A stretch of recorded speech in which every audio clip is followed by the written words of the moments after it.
Salve, salve galera do Central HQs, bem-vindos a mais um vídeo resenha aqui do canal e hoje é quinta-feira, dia de falar de mangás. E essa publicação há muito tempo eu venho indicando para os inscritos aqui do canal, bem como é um dos melhores mangás que eu já li. E olha que a série ainda nem acabou lá no Japão. Eu estou falando de Vinland Saga, uma republicação da editora Panini Comics, saindo agora nesse formato deluxe. A editora enviou esse exemplar para resenha aqui no canal Central HQs. Material de Makoto Yukimura, o mesmo autor de Planets, que já saiu aqui no Brasil. Para quem não sabe, Vinland Saga sai em outro formato, mais simples, né? Capa cartonadinha, com papel jornal, que já alcançou a publicação japonesa, com cerca de 23 volumes lançados no Brasil até agora. Eu acredito que a série já deva estar numa reta final lá no Japão, devendo aí ser finalizada por volta de 30 volumes.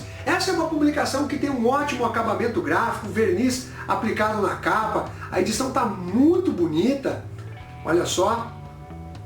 Material que conta com capa cartonada, orelhinhas, as primeiras páginas elas são coloridas, mas são poucas, depois vem o tradicional preto e branco, papel offset de boa gramatura, 464 páginas, ao preço de R$ 44,90. Dá para você achar com desconto, eu vou deixar o link na descrição. Aliás, o volume 2 já está em pré-venda no site da Amazon.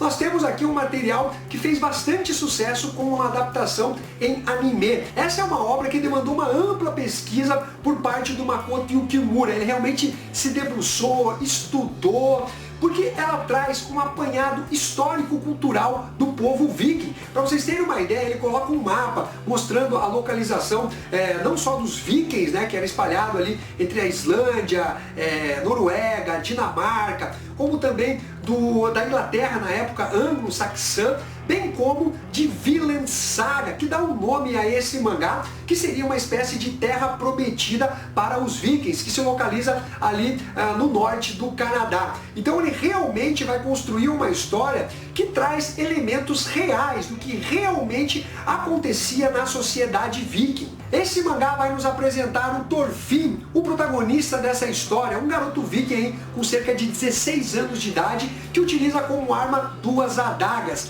Ele é muito rápido, esguio, ágil e tem sangue nos olhos. É filho de Thors, um dos maiores guerreiros vikings, um cara ultra respeitado que participava de um grupo chamado Jomsvik. Essa história se inicia com o Thorfinn servindo ao grupo do capitão Askeladd, ele que é um viking e também um pirata mercenário, faz tudo em troca de dinheiro.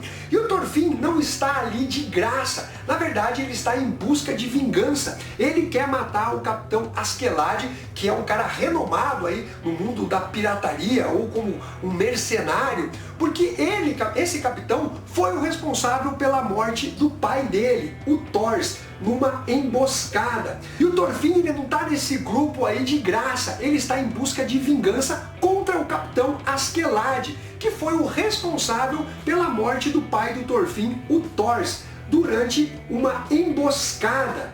E o Thorfinn ele não quer simplesmente matar o capitão Askeladd, ele quer fazer um combate justo para honrar a memória do seu pai. Só que enquanto isso, ele acaba servindo a esse capitão, que só aceita os desafios conforme o Thorfinn vai cumprindo algumas metas. Ele fala, quando você trouxer a cabeça de um outro capitão, eu aceito o seu desafio. Feita essa abertura, com o Thorfinn já integrando o grupo do capitão Askeladd, a história recua no tempo, cerca aí de 10 anos atrás, com o Thorfinn vivendo com o seu pai lá na Islândia.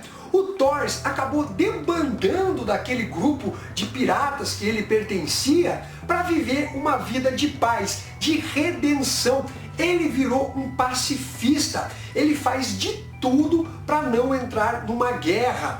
Esse mangá é muito bem desenvolvido pelo Makoto Yukimura, que utiliza das bases históricas e culturais para demonstrar como uma sociedade viking vivia, tanto em tempos de guerra como também em tempos de paz. Aliás, os personagens que aparecem nesse mangá são muito bem retratados e caracterizados, De uma forma ou de outra, você acaba criando uma empatia por eles ou um ódio. Isso se deve exatamente à habilidade do Makoto como escritor. Outro ponto muito positivo se deve à arte do Makoto Yukimura. Essa é uma publicação que saía de forma semanal lá no Japão. Depois que ela passou a ser mensal, você percebe uma evolução num trabalho que já era muito bom para uma arte muito mais detalhada. Ele, através desses estudos que eu comentei, consegue reproduzir com bastante fidelidade as vestimentas dos vikings, a postura de luta, bem como os cenários, as vilas, os locais aonde se passaram as histórias dos vikings, conforme a gente já viu em diversas outras mídias, sem falar nos barcos, armas e tudo mais que está vinculado a essa cultura. As cenas de ação são muito bem retratadas, os combates eles são dinâmicos e ali o lápis pesa nas cenas mais violentas. Além disso, a expressividade que ele coloca nos personagens, que é algo muito relevante dentro dessa trama, é muito bem caracterizado. Tem algumas páginas que você não tem diálogos e só a expressão do personagem passa todo aquele significado que o roteirista quer transmitir para o leitor. Em suma, se você gosta de histórias de vikings ou quer conhecer um pouquinho mais da cultura desse povo que aterrorizou os mares do norte, esse daqui é um prato cheio para vocês.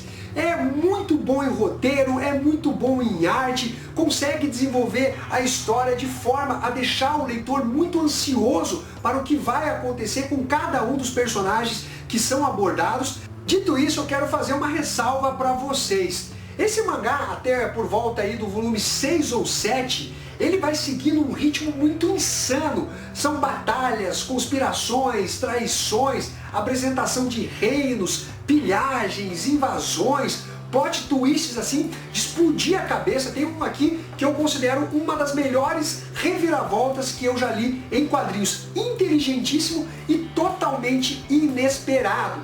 Mas a partir aí do volume 6 ou 7, considerando esse novo formato aqui, Deluxe, da editora Panini Comics, a publicação ela entra numa vibe mais pacifista, com caráter reflexivo, filosófico, sem aquelas batalhas insanas, violentas, ainda que ocasionalmente elas ocorram durante o que eu posso chamar como segunda fase desse mangá. Eu sei que muita gente torce o nariz, fala que caiu a qualidade. Eu não diria exatamente isso, ela realmente fica menos empolgante, né? Porque quando tem os jogos políticos, as batalhas, realmente é algo que deixa você mais tenso na publicação. E ela acaba entrando aí com um ar um pouco diferente, né? Mostrando um outro lado do universo viking. De qualquer forma, é uma publicação que eu indico demais para vocês. Eu dou a nota 10 para Vinland Saga. Eu adoro essa publicação. Eu acho que você não vai se arrepender. Os personagens são muito bem construídos, caracterizados pelo Makoto Yukimura, e é um mangá que eu acho que vale muito a pena você ter na sua coleção. Então é isso daí, galera, espero que vocês tenham curtido esse vídeo. Não esqueça de dar o seu like, deixar também o seu comentário. Um abraço para todos vocês e fui!